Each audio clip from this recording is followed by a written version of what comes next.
여러분, 요즘 부동산 시장 또 이상 기류가 감지되고 있습니다. 전세가 안 나갑니다.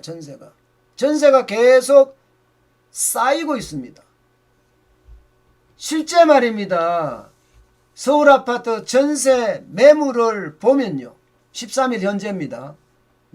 31,502건입니다.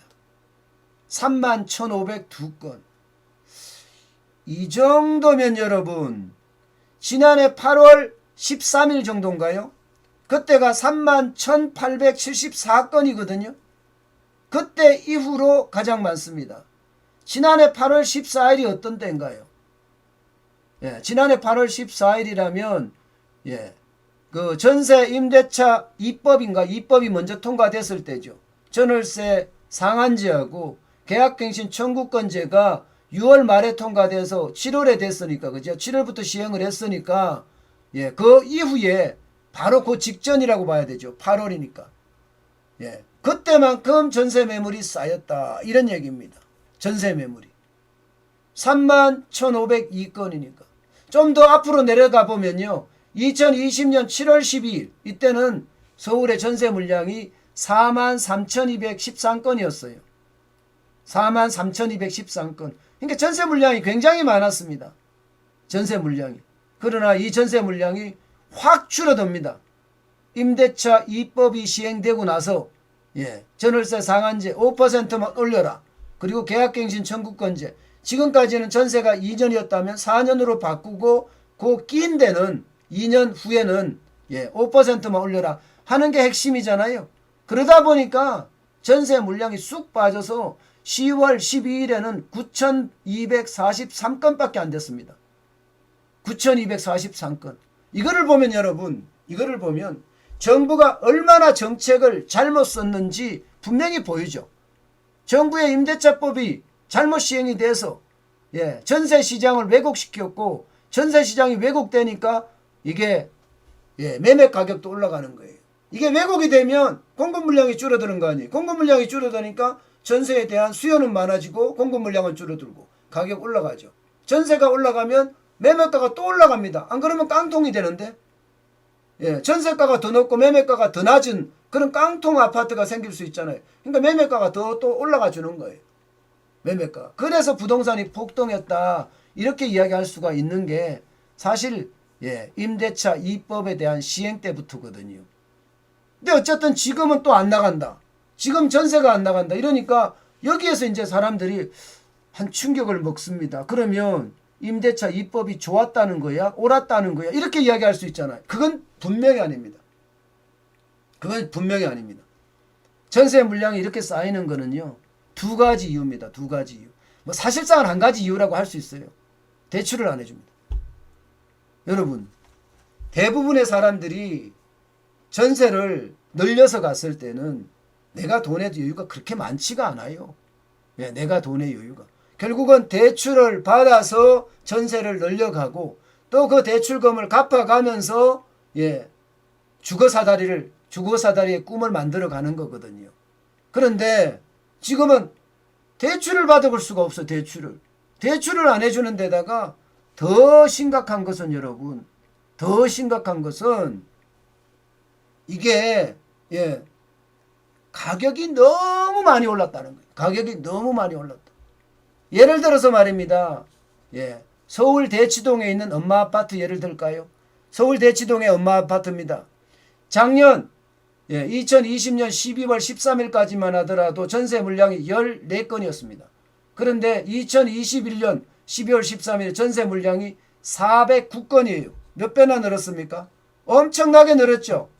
409건이면 이거는요, 여러분, 장난 아니게 늘었다는 거예요. 장난 아니게. 이게 뭐 10배만 늘은 게 아니잖아요. 10배만. 이건 배수로 좀 헤아리기가 좀 그런가요? 배수로 헤아리기가. 뭐 너무나 많이 올랐으니까. 너무나 많이. 그런데 더 큰 문제는요. 더 큰 문제는 지금 전세금을 내려도 안 들어온다는 거예요. 워낙 많이 올랐기 때문에.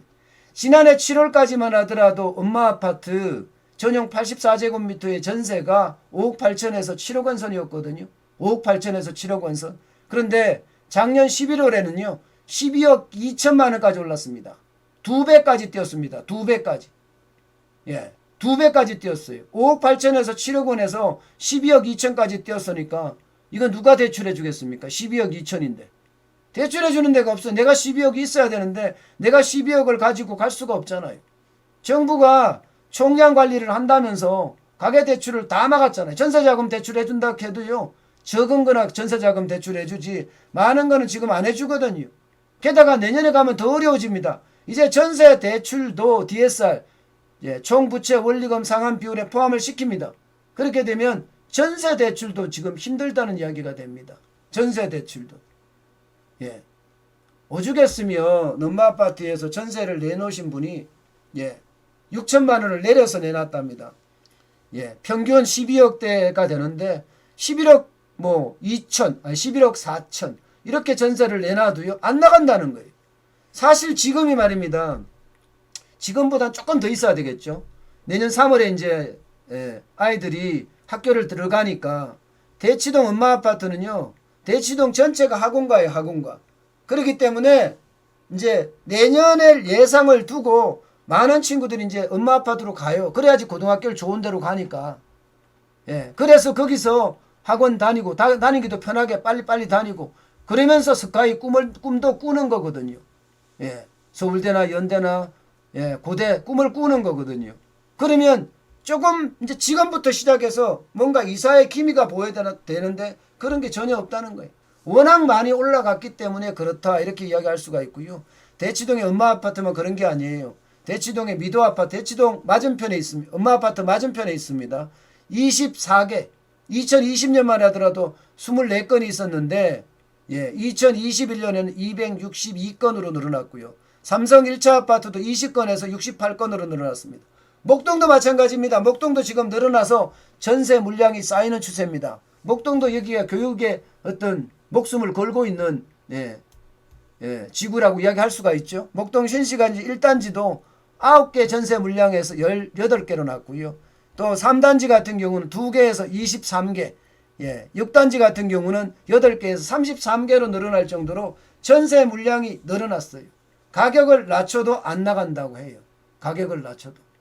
그만큼 시장 자체가 좀 달라졌다 이렇게 보일 수 있는 거죠. 여기에다가 말입니다. 실제 서울 아파트 전세 수급 추이를 보면 전체적으로도 내려가는 모양새예요. 100 아래로 내려갔습니다. 99.1까지 내려갔어요. 2년 2개월 만에 처음으로 내려간 수치입니다. 2년 2개월 만에.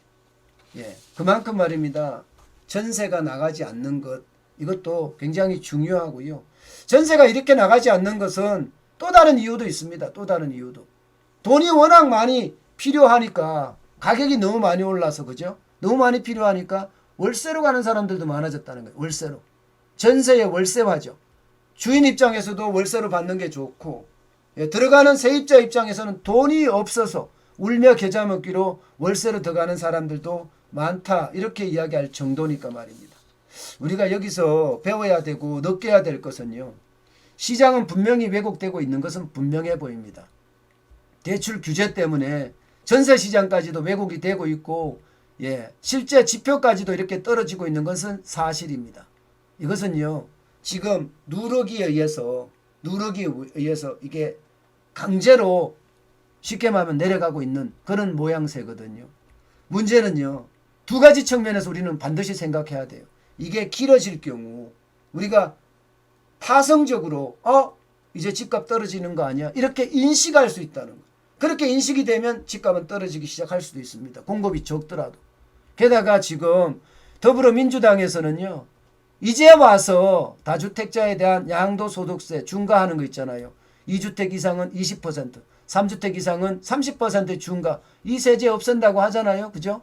만약에 이걸 없애고 종합부동산세 세제를 낮추면 아마 매물이 또 쏟아질 수도 있습니다. 물론 이재명 더불어민주당 대선 후보의 쇼이기도 하고 그때그때 말을 바꾸기도 하기 때문에 어떻게 될지는 정확하게 모르지만 분명한 것은 매물의 신호가 있다는 것. 그것은 분명히 이해해야 됩니다. 물론 유동성이 너무 많기 때문에 부동산이 폭락할 거다. 저는 이런 생각은 안 합니다. 부동산이 떨어진다. 어떤 강보합으로 간다. 이런 생각은 있지만 예, 당분간 저는 떨어질 거라고 생각은 안 해요.